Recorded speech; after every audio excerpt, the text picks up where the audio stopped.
എന്നാലും സസ്പെൻഷൻ നടപടിയോടെ രാഹുൽ മാങ്കൂട്ടത്തിൽ വിവാദം അവസാനിപ്പിക്കാനാണ് കോൺഗ്രസിന്റെ ഇപ്പോഴത്തെ തീരുമാനം. വിഷയം അടഞ്ഞെന്നും ഇനി ചർച്ചയില്ലെന്നും പ്രതിപക്ഷ നേതാവ് വി ഡി സതീശൻ പറഞ്ഞു.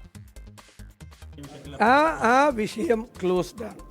ഞങ്ങൾ ആ വിഷയത്തെ പറ്റി ഇനി ഒരു ചർച്ചയില്ല. ആ സബ്ജക്റ്റ് ക്ലോസ് ചെയ്തു. ചെയ്യാവുന്ന മാക്സിമം കാര്യം കേരളത്തിൽ ഒരു രാഷ്ട്രീയ പാർട്ടിയും ചെയ്യാത്ത, ഞാൻ പറഞ്ഞല്ലോ, ഹൃദയവേദനയോടുകൂടി ആണ് ഒരു സഹപ്രവർത്തകനെതിരായിട്ട് നടപടിയെടുത്തത്. കാരണം മുഖം നോക്കലല്ല, നമ്മുടെ ബന്ധമല്ല, അടുപ്പമല്ല, നിലപാടാണ്. ഒരു സ്ത്രീപക്ഷ നിലപാടാണ് പാർട്ടി എടുത്തിരിക്കുന്നത്. ആരോപണങ്ങളിൽ തനിക്കെതിരെ ഗൂഢാലോചന നടന്നുവെന്ന് രാഹുൽ മാങ്കൂട്ടത്തിൽ നേതൃത്വത്തെ അറിയിച്ചു. വിഷയത്തെ ചൊല്ലി കോൺഗ്രസ് അനുകൂല സൈബർ ഹാൻഡിലുകൾ തമ്മിലുള്ള പോര് മുറുകുകയാണ്. ഇതിനിടെ രാഹുൽ മാങ്കൂട്ടത്തിനെതിരെ ലഭിച്ച പരാതിയിൽ നിയമോപദേശം തേടാനാണ് പോലീസിന്റെ തീരുമാനം. സലീം മാലിക് തിരുവനന്തപുരത്തും ചേരുന്നു കൂടുതൽ വിവരങ്ങളുമായി. സലീം, ഇനിയിപ്പോൾ രാഹുൽ മാങ്കൂട്ടത്തിൽ വിഷയം ചർച്ചയാക്കേണ്ട എന്നാണ് കോൺഗ്രസിന്റെ തീരുമാനം. പക്ഷേ കോൺഗ്രസിനകത്ത് തന്നെ ഭിന്നാഭിപ്രായങ്ങൾ ഉണ്ടായിരുന്നു. ആ അഭിപ്രായങ്ങളെ ഇനി മുന്നോട്ട് കൊണ്ടുവരാൻ നേതൃത്വം പെടാപ്പാട് പെടുമോ? എന്താണ് അത് സംബന്ധിച്ച വിശദാംശങ്ങൾ? ഒപ്പം തന്നെ യൂത്ത് കോൺഗ്രസിൽ ഈ വിഷയം മറ്റൊരു രീതിയിൽ ചർച്ചയാകുന്നുണ്ടല്ലോ. അപ്പോൾ ഈ കാര്യങ്ങളൊക്കെ കൃത്യമായി അതിലൊരു ഇടപെടൽ നടത്താൻ KPCCക്ക് കഴിയുമോ? പ്രജിൻ, കഴിഞ്ഞ കുറച്ച് ദിവസങ്ങളായി പ്രതിരോധത്തിലായ കോൺഗ്രസ് ഇപ്പോൾ സ്വീകരിക്കുന്നത് ഒരു മറുതന്ത്രമാണ്. പ്രതിരോധത്തിന് പകരം പ്രത്യാക്രമണം എന്ന തന്ത്രത്തിലേക്ക് കോൺഗ്രസ് മാറിക്കഴിഞ്ഞു. അതിന്റെ ഭാഗമായാണ് ഇന്ന് തെരുവിൽ ഉൾപ്പെടെ കോൺഗ്രസ് പ്രതിഷേധവുമായി ഇറങ്ങിയത്. ക്ലിഫ് ഹൗസിലേക്കുള്ള മാർച്ച് ഉൾപ്പെടെ അതിന്റെ ഭാഗമായിരുന്നു. നേതാക്കളുടെ ഉൾപ്പെടെ അനുവാദത്തോടു കൂടിയാണ് അത്തരത്തിലൊരു നിലപാടിലേക്ക് യൂത്ത് കോൺഗ്രസിന്റെ ഭാഗത്തു നിന്നും പോകുന്നത്. അതിനിടയിലാണ് രാഹുൽ മാങ്കൂട്ടത്തിലുമായി ബന്ധപ്പെട്ട വിഷയങ്ങളും വിവാദങ്ങളും ഇനി ചർച്ച ചെയ്യേണ്ടതില്ല എന്ന നിലപാടിലേക്ക് കൂടി എത്തിയത്. അത് മാധ്യമങ്ങൾക്ക് മുൻപിൽ മാത്രമല്ല, പാർട്ടിക്കകത്തും ഇനി ആ വിഷയം ചർച്ച ചെയ്യേണ്ടതില്ല എന്നുള്ളതാണ് നിലപാട്. കഴിഞ്ഞ ദിവസം രാഹുൽ മാങ്കൂട്ടത്തിൽ പ്രധാനപ്പെട്ട നേതാക്കളെയൊക്കെ അങ്ങോട്ട് വിളിച്ചിരുന്നു. അതിനുശേഷം തനിക്കെതിരായി ഉണ്ടായ നീക്കത്തിൽ ഒരു ഗൂഢാലോചനയുണ്ട് എന്നും തനിക്ക് പറയാനുള്ളത് കേൾക്കണമെന്നും പറഞ്ഞിരുന്നു. പക്ഷേ തൽക്കാലം നേതൃത്വം അതിന് വഴങ്ങിയിട്ടില്ല. ഇനി എന്തായാലും ആ ചാപ്റ്റർ ക്ലോസ് ചെയ്തു. അതിനുശേഷം ഇനി എന്തെങ്കിലും പറയാനുണ്ടെങ്കിൽ രാഹുൽ മാങ്കൂട്ടത്തിലിന് മാധ്യമങ്ങൾക്ക് മുൻപിൽ പറയാമെന്നുള്ളതാണ് നിലപാട്. ഹൈക്കമാൻഡിൻ്റെയും നിലപാട് അതാണ്. ഹൈക്കമാൻഡ് നിരപരാധിയെങ്കിൽ അത് രാഹുൽ തന്നെ തെളിയിക്കൂ എന്നൊരു നിലപാടിലേക്കാണ് കാര്യങ്ങൾ പോകുന്നത്.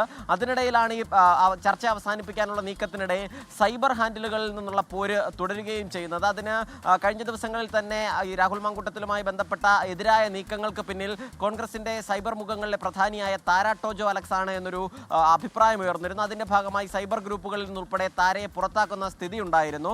ഒപ്പം തന്നെ രൂക്ഷമായ സൈബർ ആക്രമണവും താര ടോജോ അലക്സ് കഴിഞ്ഞ ദിവസം നേരിട്ടിരുന്നു. അതിന് പിന്നാലെ ഇന്ന് ഒരു ദീർഘമായ ഫേസ്ബുക്ക് കുറിപ്പിലൂടെയാണ് താര നിലപാട് വ്യക്തമാക്കിയത്.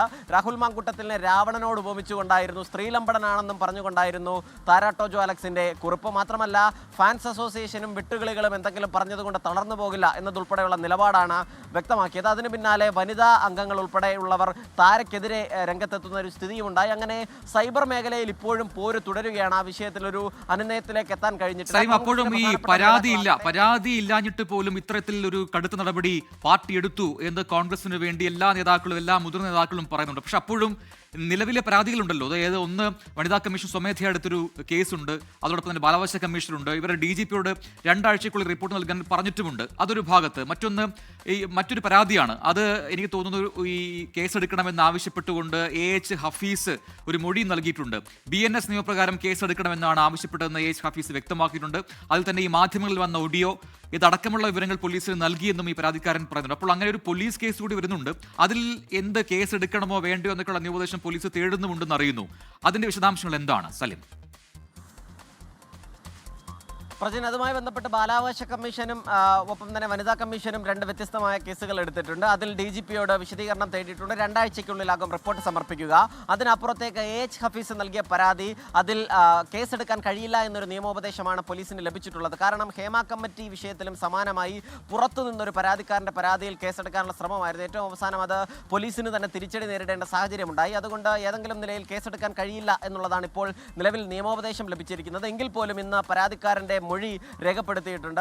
മൊഴിയിൽ ഈ പല ടെലിവിഷൻ ചാനലുകളിലും വന്ന ശബ്ദ സന്ദേശം ഉൾപ്പെടെയുള്ളവയാണ് AH ഹഫീസ് കൈമാറിയിരിക്കുന്നത്. ഡിജിറ്റൽ തെളിവുകൾ എന്ന നിലയിൽ അത്തരം ശബ്ദ സന്ദേശങ്ങൾ കൈമാറിയിട്ടുണ്ട്. ഒപ്പം തന്നെ BNS നിയമപ്രകാരം കേസെടുക്കണം എന്നുള്ളതാണ് ആവശ്യം. അങ്ങനെ നിയമോപദേശവുമായി ബന്ധപ്പെട്ട വിഷയം അറിയില്ലെന്നും കേസെടുക്കുമെന്നാണ് പ്രതീക്ഷ എന്നുമാണ് AH ഹഫീസ് പറയുന്നത്. പക്ഷേ പോലീസ് അതിൽ കേസെടുക്കുന്നതിൽ സാധ്യത വളരെ വിരളമാണ് നിലവിൽ ഇതുമായി ബന്ധപ്പെട്ട്. പക്ഷേ വനിതാ കമ്മീഷനും ബാലാവകാശ കമ്മീഷനും നേരിട്ടെടുത്ത കേസിൽ അത് ആ നിലയിൽ തന്നെ നിയമ നടപടിയുമായി തന്നെ മുന്നോട്ട് മുന്നോട്ട് പോവുകയും ചെയ്യും എന്നുള്ളതാണ് നിലവിലെ അവസ്ഥ. പ്രജിൻ.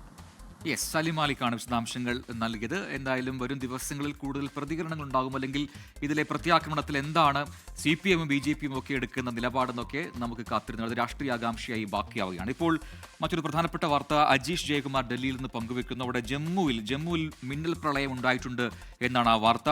ഡോഡ ജില്ലയിൽ വീട് തകർന്നും ഒഴുക്കിൽപ്പെട്ടും 4 മരണം റിപ്പോർട്ട് ചെയ്യപ്പെട്ടിട്ടുണ്ട് എന്ന വിവരങ്ങൾ വരുന്നു. ആ മേഖലയിലാകെ കഴിഞ്ഞ കുറേ നാളുകളായി ഇത്തരത്തിൽ പ്രതികൂല കാലാവസ്ഥയാണ് എന്ന വിവരമുണ്ട്. അതിനിടയിലാണ് ഇപ്പോൾ ജമ്മുവിൽ മിന്നൽ പ്രളയം ഉണ്ടായിട്ടുണ്ട് എന്ന വാർത്ത അജീഷ് ജയകുമാർ ഡൽഹിയിൽ നിന്നും പങ്കുവെക്കുന്നത്. ഹോട്ട് ന്യൂസ് തുടരും ഇടവേളയ്ക്ക് ശേഷം.